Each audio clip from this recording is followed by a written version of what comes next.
Bine v-am găsit, bine v-am regăsit, dragilor din Zodia Săgetător, oriunde v-ați afla. Bine ați venit tuturor pe canalul meu, Tarot Flori de Loto. Numele meu este Nina, pentru cei care nu mă cunosc, și ca de obicei mă bucur să vă am alături la fiecare lectură, atât pe dragii mei abonați, cum de asemenea și pe toți cei care poate sunteți pentru prima oară aici pe canal. Azi voi face o lectură temporală, așa cum deja sunteți obișnuiți, cei care mă urmăriți de ceva vreme, o lectură temporală fără limită de timp, pe care voi să puteți urmări oricând doriți sau atunci când apare în viața voastră. Desigur, un lucru esențial și foarte important pentru voi este acela că deciziile și alegerile voastre vă construiesc viitorul. Așa că vă rog din suflet, fiind o lectură generală, să luați decât acele mesaje care rezonează cu voi, iar restul lăsați-le să zboare în univers, pentru că sigur sunt pentru alte energii care într-o mai mică sau mai mare măsură au o legătură cu Zodia Săgetătorului. Toți cei care aveți Soare, Lună, Venus, Ascendentul sau oricare alt aspect astral important pentru voi din harta voastră natală și care are legătură cu această Zodia Săgetătorului, atunci această lectură este de asemenea și pentru voi. Înainte de a începe lectura propriu-zisă, trebuie să fac o mică specificație.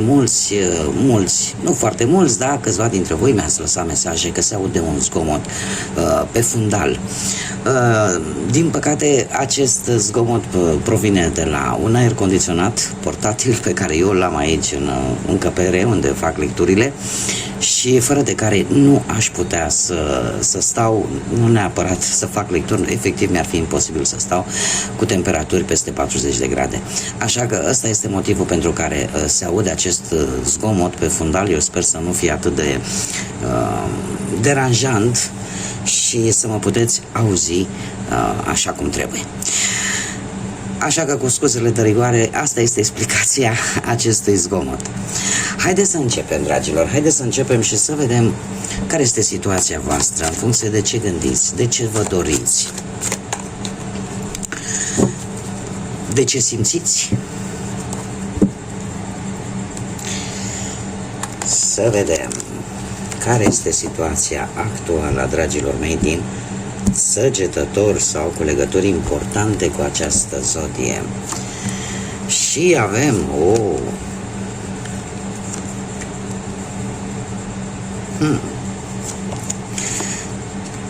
Dragilor, se pare că există aici niște conexiuni cu zodiile fixe ale horoscopului, ale zodiacului, cu Taur, Leu, Scorpion, Vărsător. Avem de asemenea Balanță și încă o dată Leu.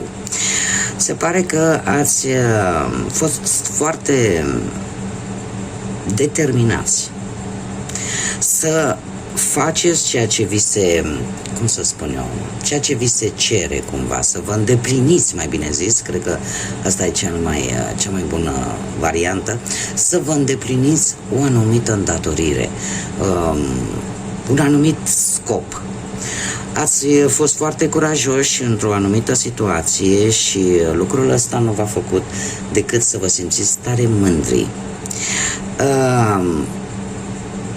Nu ați avut frică, ați abordat problemele sau situațiile din viața voastră într-o manieră foarte asertivă, fără să încercați să răniți pe alții.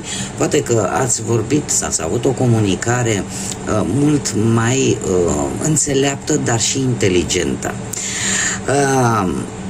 De moment se pare că sunteți așa precum un lup singuratic în încercarea de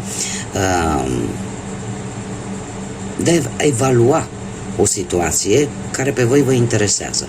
Simțul vostru de observație se pare că este într-un moment foarte puternic. Sunteți într-o perioadă în care efectiv, așa cum bine vedem aici, un biker, un motorist, motociclist, aveți nevoie de o singurătate, sau mai bine zis, de momente de libertate, dar o libertate care vouă vă place, o libertate de care simțiți că aveți nevoie. Voi oricum sunteți aventurierul zodiacului, pentru că aveți acea sete de aventură, de cunoaștere. Cumva eu aș zice că dați dovadă și de un pic de încăpățânare, poate unii dintre voi în preajma unor zodii fixe, cum ar fi Taur, Leu, Scorpion sau Vărsător, sunteți un pic mai, un comportament ușor copilăresc, ca să zic așa, și de o încăpățânare ușor copilărească. Sunteți iară într-o situație în care vreți să vă bucurați de lucrurile simple ale vieții, dar vreți să vă bucurați în maniera voastră, fără să fiți constrânși. Oricum vouă nu prea vă place așa foarte tare să primiți ordine sau pentru că aveți această sete de aventură, de nou. Da? Este tocmai de aceea v-ați și câștigat acest renume de aventurierul zodiacului. Haideți să vedem ce ne spune și tarotul.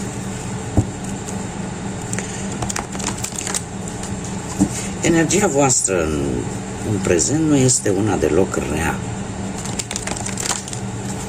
Nu este deloc una rea.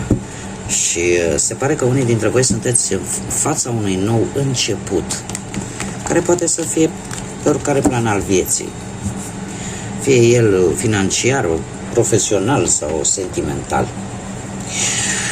Deci, haideți să vedem ce vine pentru dragii mei din Săgetător în următoarea perioadă de când voi urmăriți această lectură.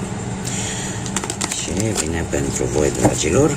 Și vom începe, bineînțeles, cu viața profesională. Da, aici avem deja cu ceva timp în urmă,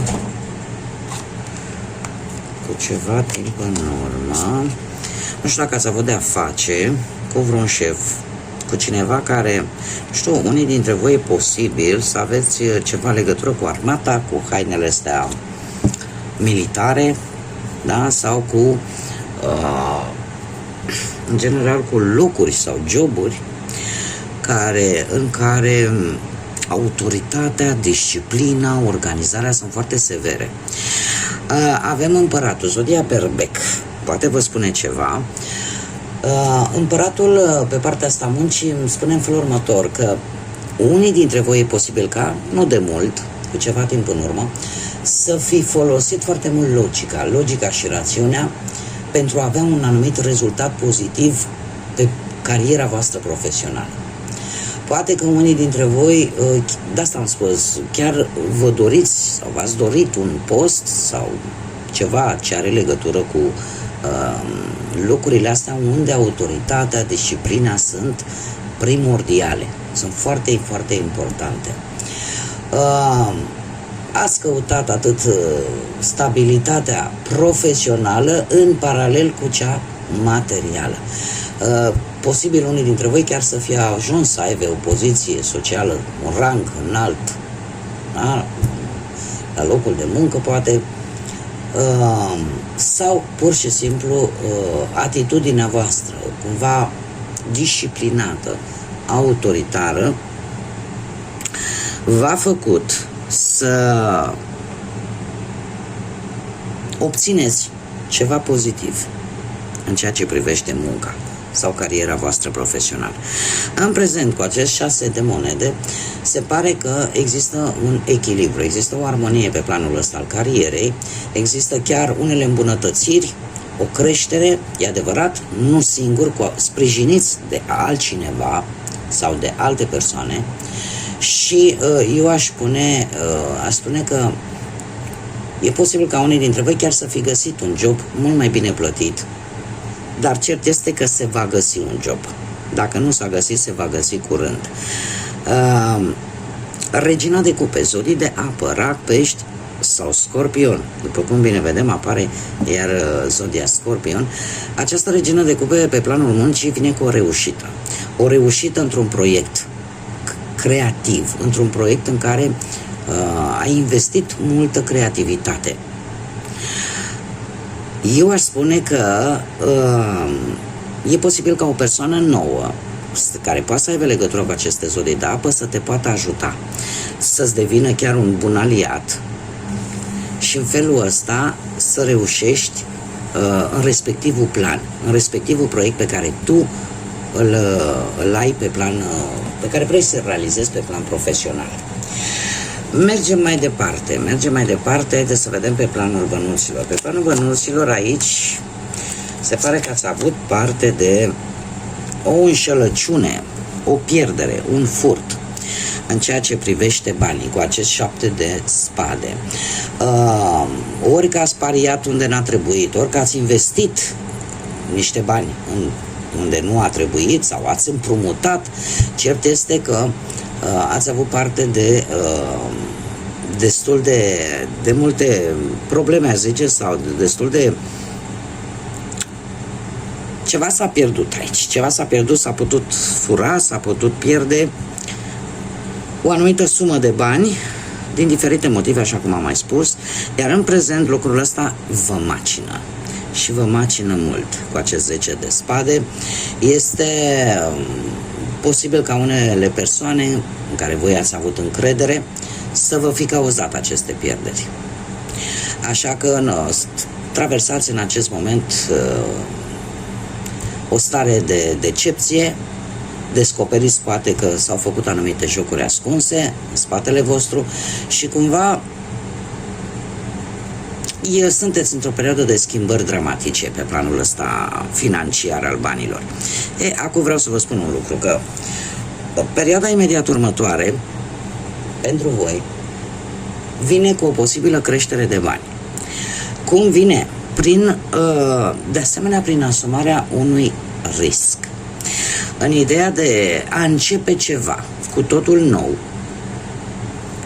a încerca ceva cu totul nou pe plan financiar, care implică un anumit risc, dar pe care voi sunteți dispuși să îl faceți.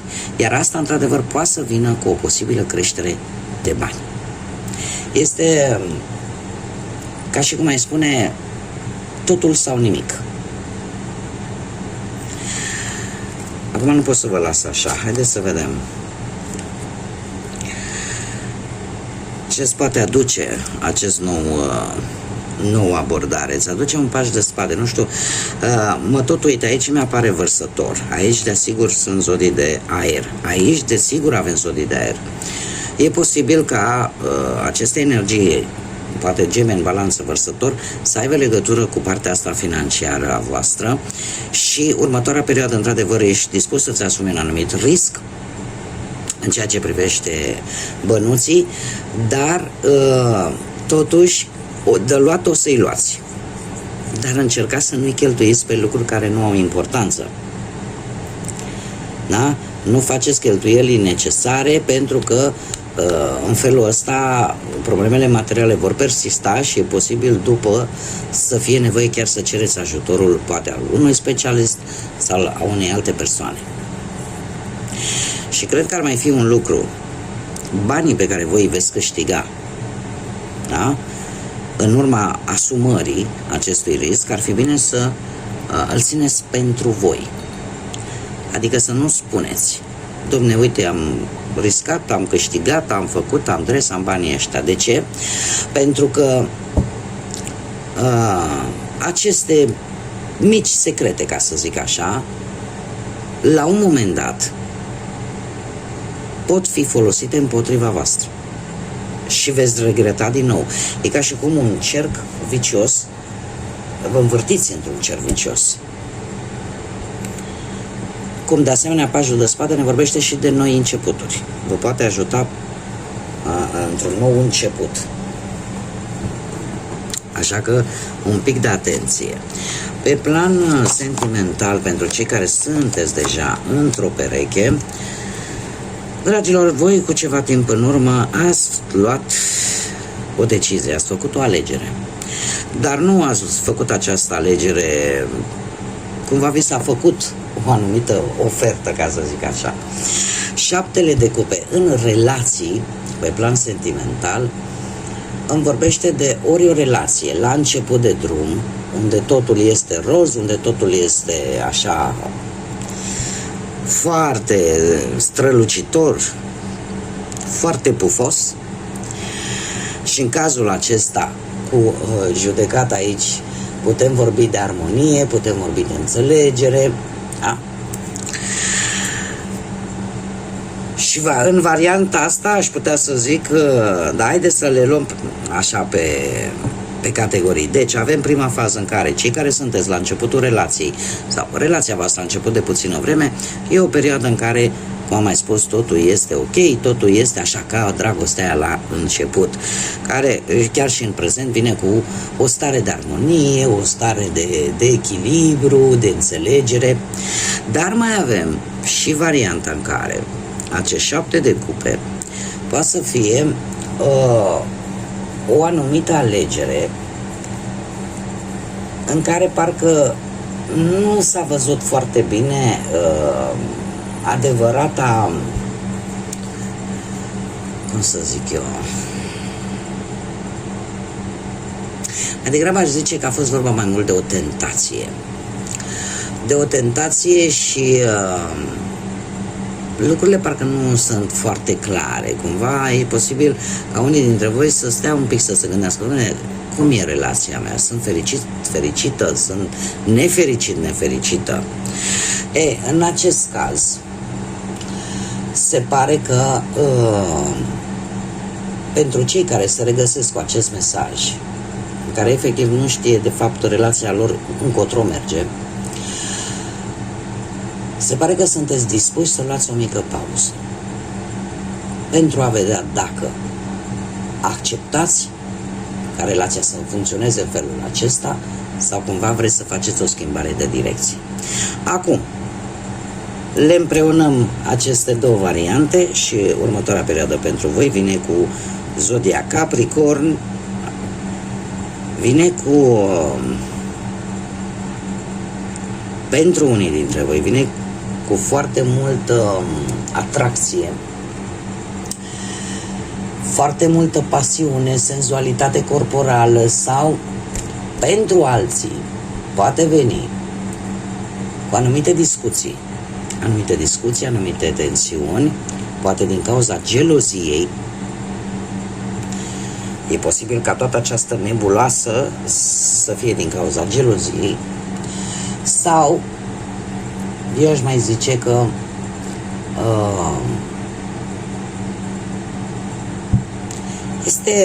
apare o ușoară instabilitate în relația voastră. Adică, practic, avem două variante. Una bună, una mai puțin. Fiecare acum unde se regăsește. Eu îmi fac datoria să vă spun ceea ce cărțile îmi prezintă. Ori avem toate bune, ori se pare că își bagă îl cu coarne coada. Haideți să vedem. Cei care sunteți singuri, la fel se repetă zodiile de apă. Rac pe Scorpion. Nu știu dacă ați cunoscut pe cineva dintr-o zodie de apă cu ceva timp în urmă, cineva care părea să, nu știu, poate mai în vârstă ca voi, părea foarte sentimental, foarte înțelegător, o energie care de obicei asculta cu blândețe. În prezent ceva se întâmplă sau ceva în acest moment voi totuși sunteți destul de echilibrați cu acest nou de monede. E adevărat, mai ales pe plan financiar, dar per general așa, la exterior, la interior, sunteți foarte echilibrați, sunteți foarte siguri pe voi. Vă bucurați de faptul poate că, domne, ai zice, am găsit dragostea, în sfârșit am motive să mă bucur. Totuși eu aici, în perioada imediat următoare, am un 3 de spade. Am un 3 de spade care vorbește de persoane care, din păcate, vă vor decepționa într-un timp foarte scurt.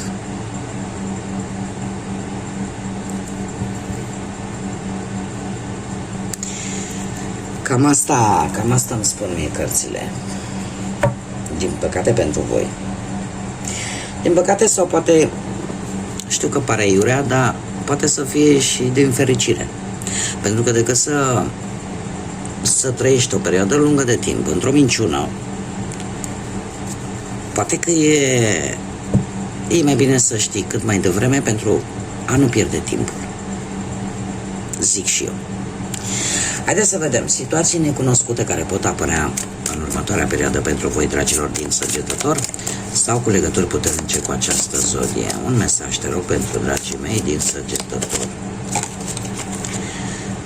Vocea sufletului. Ascultă propria ta voce, propriul tău suflet și regăsește-te pe tine. Este foarte, foarte interesant. Mulți ar zice, domne, cum vorbește sufletul? Sufletul vorbește prin intermediul gândurilor și prin intermediul stărilor prin care trecem. Și probabil că o situație necunoscută, dar care va apărea în această următoare perioadă pentru voi, dragilor, este aceea că la un moment dat cumva vei simți ce trebuie să faci, cum trebuie să faci. Aceea este acea voce a sufletului. Și de fapt în felul ăsta, asta îți va da oportunitatea, în primul și în primul rând, să te regăsești pe tine ca om, ca și caracter, da? Ca ceea ce te diferențiază de ceilalți. E o redescoperire a ta. Haideți să vedem și ce ne spune acest minunat oracol de mesaje, poate la ce trebuie să renunți sau la ce trebuie să accepti. Și voi lua, pentru că sunt foarte groase cărțile și foarte mari, da. Și avem, lasă-te purtat de rugăciune. Chiar și pentru cei care considerați că sunteți atei, poate deja nu mai are importanță. Dar spune în felul următor: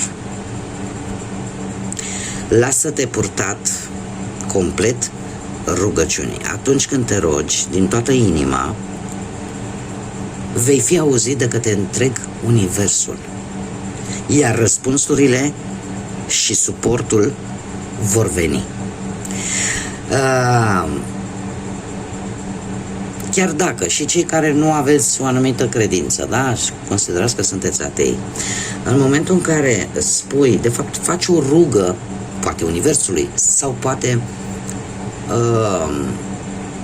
propriei tale ființe, și îi faci o rugăciune și spui, uite, îmi doresc cu tare lucru, vreau cu tare lucru, sau nu știu, fiecare cum consideră de cuvință să se exprime, fie verbal sau fie pur și simplu în mintea voastră.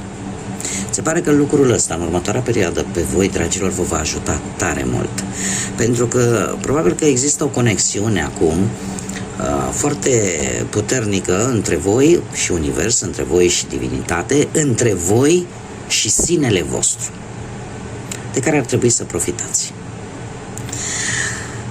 Oricum, nu aveți ce pierde.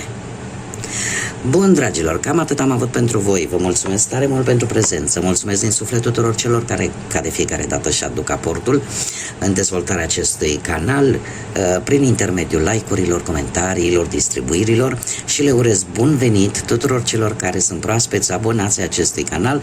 Pentru cei care își doresc acest lucru, este gratuit, puteți să vă abonați, nu se plătește absolut nimic.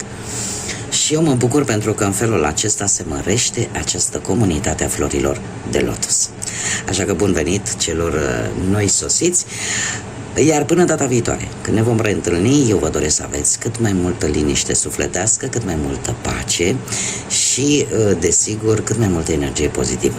Așa că până la următoarea lectură, numai bine vă doresc și să fiți iubiți, dragilor!